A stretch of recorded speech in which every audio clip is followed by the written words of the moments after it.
Happy Wednesday, group piano teachers. How are you doing?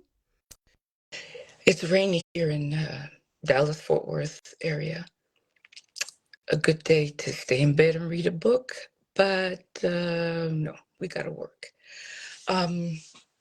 Mindy should be here in a minute for us to talk. There she is. Hey, Mindy. Hello, hello.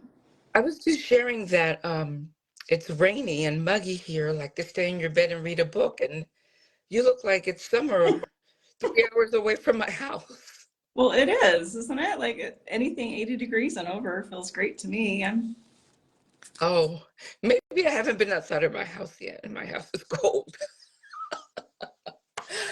Anyway, today we want to talk about how to use your starter kit for real results. Every week we've been showing you a little bit more about the starter kits, and we're so excited for all the teachers, new teachers, that have purchased the starter kit, knowing that it's going to have everything they need to get started. So, now that you have your starter kit, what do? Well, the first thing you have to do is use it as written. I see that Carol is here watching. And Carol, I know when you started with Piano Pyramid, there were no starter kits. You just bought the curriculum and got started. So you're a trooper. Wow. Yes, I know. There's one of those people that just go, let's just do it. So that's awesome. But I know that Carol has been following it as written, doing the curriculum, asking questions. How do I do this exactly? Can I watch this video again? And that's what we want you to do with the starter kit, is to follow it as written. The lesson plan is there complete for you. So you don't have to make any changes at all, because this is the way we learn to do something new and clear our mind from the way that we've always done private piano lessons. And Mindy and I can say Carol, we've tested it and it works this way. Now that we've done it for a few years, then we can say, oh, I can add something else here. But at the beginning, just follow word for word.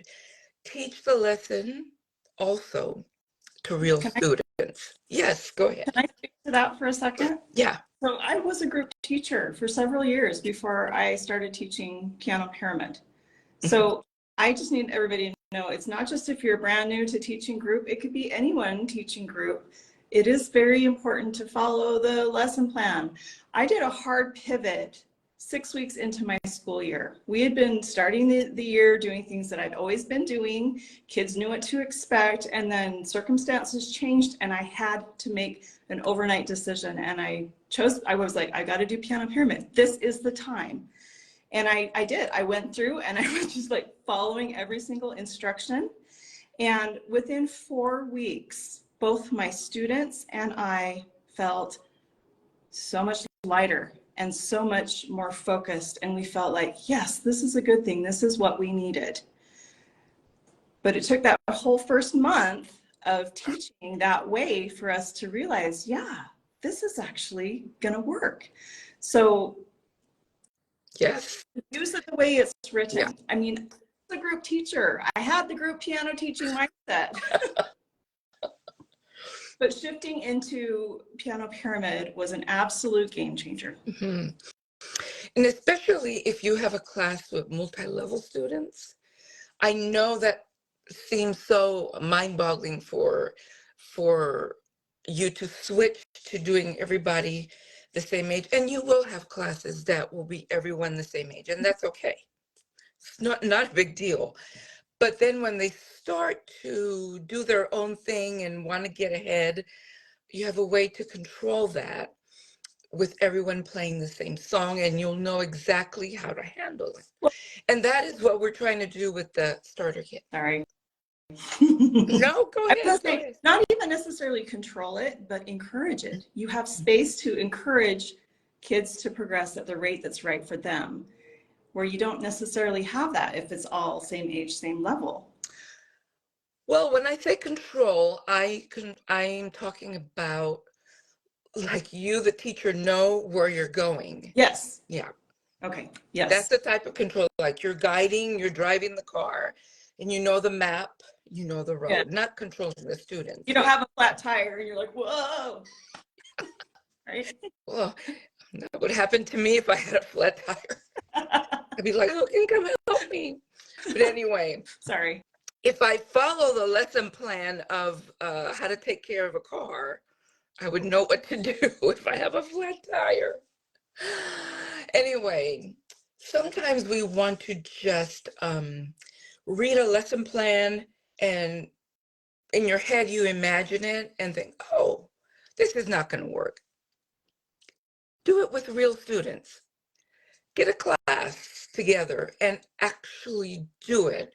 And that's how you'll know if it's going to work for your studio, okay? It might not, and that's okay also. That's okay. And then, as I mentioned before, don't try to make a lot of changes at the beginning. Just follow it, just let the method do the work. Let it settle, let you make yourself understand what is going on. Yeah. So basically relax. Yeah, I like Relax that. into it. I like that. Yeah. Now, obviously, we think the more time you're able to give to it, the more convinced you'll be, if you need convincing, the more encouraged you'll be that this is actually doing real things and giving you real results in the way that you want them, or maybe ways that you don't expect them to. We like to recommend up to 16 weeks. Give it a whole semester. And just, go through several rounds of learning songs and assessing and getting ready to perform, and then let those results speak for themselves. But we don't have 16 weeks of a starter kit. We only have 4 weeks. We believe, though, that if you were able to use the lesson plan as written for students that are in real person people, like real students, that you'll see results even as short as 4 weeks. And so that's why our starter kit is literally just a springboard for you to try it. And then if you need or want more, we've got that for you.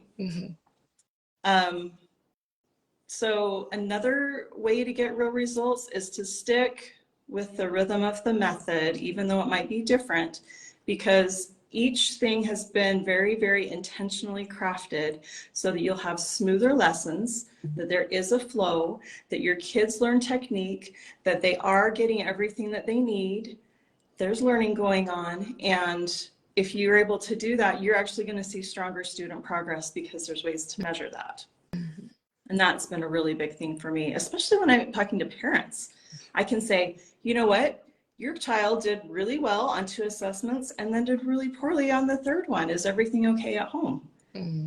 You know what? Your kid has been fantastic. They have been clearing the bar every single month, and I've got stats to prove it. Parents love that stuff. Yes. And then another tip for real results, this is for the Pyramid Explorer starter kit. So these are the ones where we have specific ages. The 4 to 5-year-olds is our primer A, 5 to 6 is primer B, 6 to 7 is primer C, and 7 to 8 is primer D. And all of those are preparing young pianists to feed into the multi-level classes when they turn 8. And all of those include a musical celebration in lieu of an assessment that the older kids get. And the celebrations are a way for them to have a safe place to perform their songs. It lets them learn about more modern musicians. It gets them involved with their families, and families are participating and making memories. It's a great retention tool for your studio. There's not one negative feedback that I've had from my families or students about musical celebrations. They've come to accept them and love them, and they just get right into it. And I even have parents that take time off of work to be there for the musical celebration week, especially if it's a musician that they really particularly like. So do you announce who the musician will be in advance? I started doing that this year. and Mm, parents more of a sense for what we would be talking about. And I've seen more parents showing up on musical celebration weeks. I like that. Yeah. I like that. Yeah. Well, you don't need to worry that we only have 4 weeks in the starter kit. You can repeat these lessons. I was emailing a teacher this week, and she has the starter kit, but she's planning to do something different this summer, getting used to doing group lessons, kind of learning, trying it out. And so I told her, well, you can do lesson 1 and lesson 2. And then on lesson 3, you introduce a new song, and lesson 4, and just keep that pattern, because in the summer you might not want to do assessments. Well, what if you don't want to buy more ensembles? We have freebies, and most of you have downloaded our freebies. Um,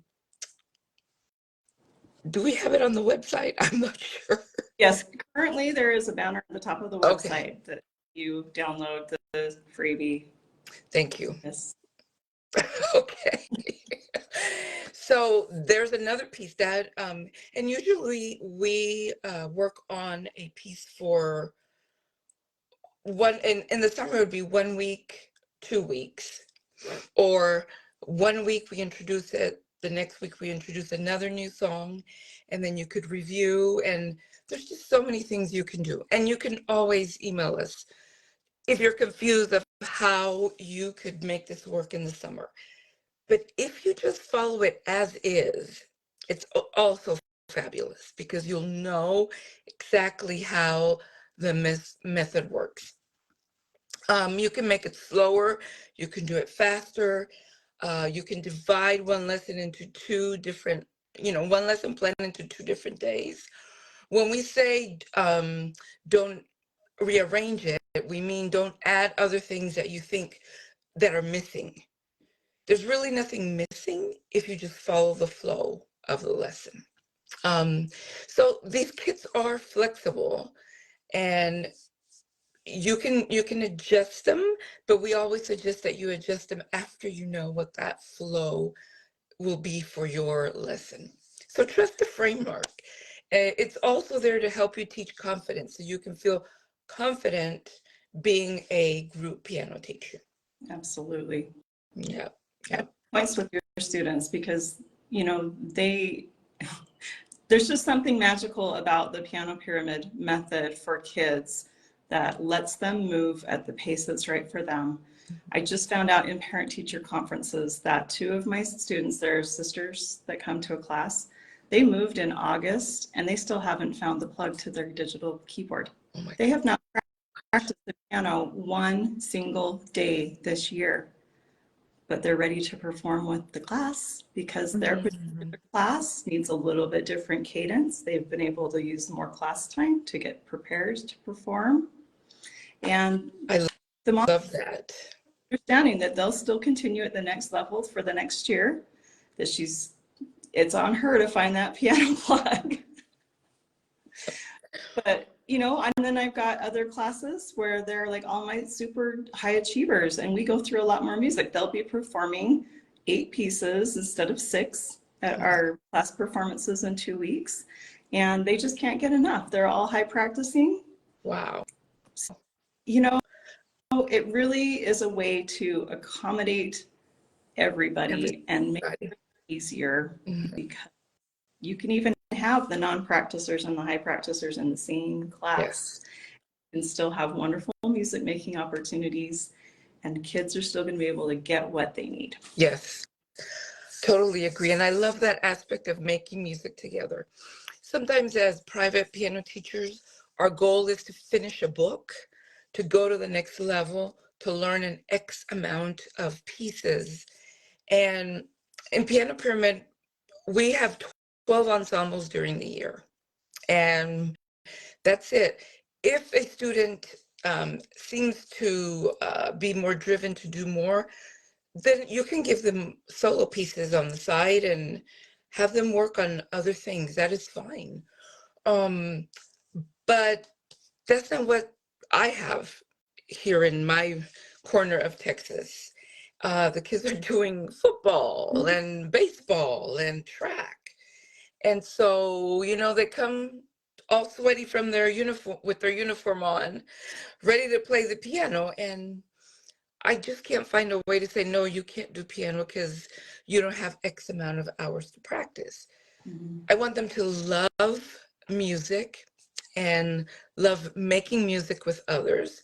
And if they can do it in piano, well, that's amazing. That's amazing. So Yeah. try it. Try it. New group piano teachers. I know there's many of you that are new that are wondering, how do we start? Use a starter kit and see how that will work for you. Yeah, and follow the tips that we talked about today because they're tried and true. Yes. Thank you everyone for listening and watching us talk about group piano. I hope you can tell that we really believe and love talking about it. A little secret, I don't know if I should share this, Mindy, but when we're not here talking about group piano, we are also texting about group piano. So, Yeah. there. Okay. We'll see you all next time. And let us know if you have any questions. I'll put the link for you to take a look at the starter kits. Bye-bye. Bye, y'all. See you next time.